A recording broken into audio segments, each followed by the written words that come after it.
Hey, what's going on guys? Acer and John here, and today we're going to be talking about my thoughts on Master Vault of Glass. But before we jump into it, I asked if you want to keep up to date on all Destiny 2 news, information, links, tutorials, and more, then go and subscribe to my channel. Otherwise, let's jump into it. So I guess since not everyone is really up to date in things, I guess I should explain the difference between normal Vault of Glass and Master Vault of Glass, and then I'll go into my thoughts. So first up, starting with power level, Master Vault of Glass is going to be 1350 power compared to the 1300 power of normal Vault of Glass. Then Master Vault of Glass is going to have the following modifiers: Overload Champions, Barrier Champions, Match Game, More Champions, Chafe, Air Superiority, and like normal mode, it's going to have Challenges enabled. Also, every single piece of armor that drops from Master Vault of Glass, I don't know if the bonus chests are included. It didn't seem like it when I went through personally, but besides the bonus chest, every single piece of armor that drops will be stat focused, and the stat focus actually changes every single week. If you want to know what the weekly stat focus is, all you have to do is select Vault of Glass and then change it to Master Mode and then hover over the activity name and it'll tell you what is the weekly stat focus. And lastly, with differences is going to be time loss weapons, which are Vault of Glass's version of adept weapons. There's technically only one way to get time loss weapons, and that is you have to do the weekly challenge mode on Master Vault of Glass on your first run for the week, and you will be rewarded with a time loss weapon. And then once you've completed Vault of Glass, at the Atheon chest, you can then proceed to purchase more of this time loss weapon at the increased price of 25 spoils instead of 20 spoils. Also, one last thing with these time loss weapons is that they're slightly different from adept weapons because they can run with 2 extra random perks in the final 2 columns. With that out of the way, let's go ahead and talk about my thoughts on Master Vault of Glass. Now, I don't think this is going to be a popular opinion, but in my opinion, Master Vault of Glass has probably hit the sweet spot for difficulty. It makes the raid combat-wise much more difficult, which I'm perfectly fine with because at least the common sentiment in the community has always been we want more combat challenging raids rather than mechanically challenging raids. And in my personal experience, it hit that mark, without it being too overbearing like some of the Grandmaster Nightfalls on the harder end of the spectrum. I know people yearn for a hard mode raids to come back, but I don't think that's ever going to happen, and in my opinion, it shouldn't really happen. One of the problems with hard mode raids is it makes you ask what the hell's the point in normal mode raids. You know, it just feels like it's kind of a waste of time for Bungie to create a raid and then strip some of the mechanics back and most of the loot, provide some sort of easier experience for inexperienced players. In my opinion, that's what guided games should be, raids for people without experience, which Bungie needs to work on because, you know, we're about 4, almost 5 years into Destiny 2 and it's still in beta. Anyways, I digress. Like I said, I don't think hard mode raids should ever come back. They seemed like a waste of development time for Bungie. However, in a way, Master Mode feels like a good compromise between the hardcore community and Bungie and the casual community. However, one thing I am not a fan of is the loot distribution in Master Vault of Glass. It's pretty weak. I don't know why Bungie is so afraid of giving us loot. In my opinion, the entire raid should be dropping time loss weapons. They just shouldn't have the bonus perk slots on there. And those time loss weapons with the bonus perk slots should only drop from the challenge. And then in my opinion, they also need to up the armor stat distribution base totals. Like, yeah, it's cool to get some recovery focused armor, but it's not really interesting when it's around 62 or 63. I can go to the Umbral Engram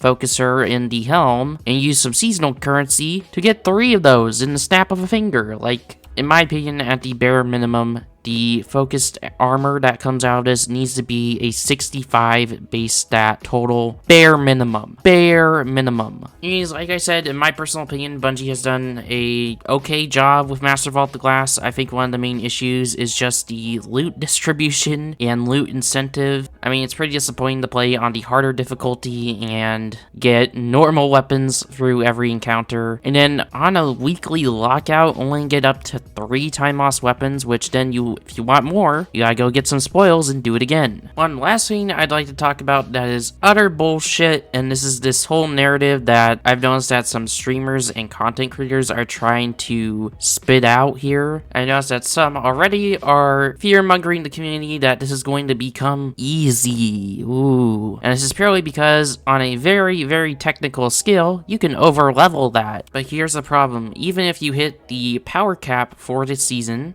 that being at the time of making this video, 1320, you'll still have another 30 levels on the artifact, possibly even 55, just so you can quote-unquote over-level the activity. To put this into perspective, about on average, most above average players get around between plus 20 to plus 30 artifact power. And I'm talking above average players like me who have the chance to put in the same amount of time as a full-time job. I personally choose not to because I love Destiny, but I don't love Destiny that much, and I have other things I need to take care of. But yeah, most above average players like me generally only get between 20 to 25. I was probably wrong about the plus 30 because that's kind of a lot. Yeah, somewhere between 20 to 25 on the artifact, which you're still going to be under leveled. And that's not even putting into perspective like average to below average more casual players. Those people are probably going to struggle to even get plus 15 on their artifact. So for all these content creators and streamers worried that people are going to over level it, the only people that's going to do is you, the people that play it as a full-time job, which is literally like probably 0.0001% of the entire population of the game. And even then, that is probably a gross overestimation. And I also don't think that contest mode is the solution either, because currently at the moment, this is the only true in-game activity where level matters, and I think if you're able to over-level it, that is like a good feeling reward in itself. So I understand that they want to preserve difficulty, however, this is a master level piece of content, and also I feel like if we're enabling contest mode 24/7, that it sort of ruins the prestige and uniqueness of day one raids. With that being said, that was my thoughts on Master Vault of Glass, as well as the controversy that was sort of surrounding it. If you enjoyed the video, go and give me a like. If you want to keep up to date on Destiny news and stuff, we got a big old Destiny news video coming tomorrow, so subscribe for that, and I'll see you in the next one. Peace.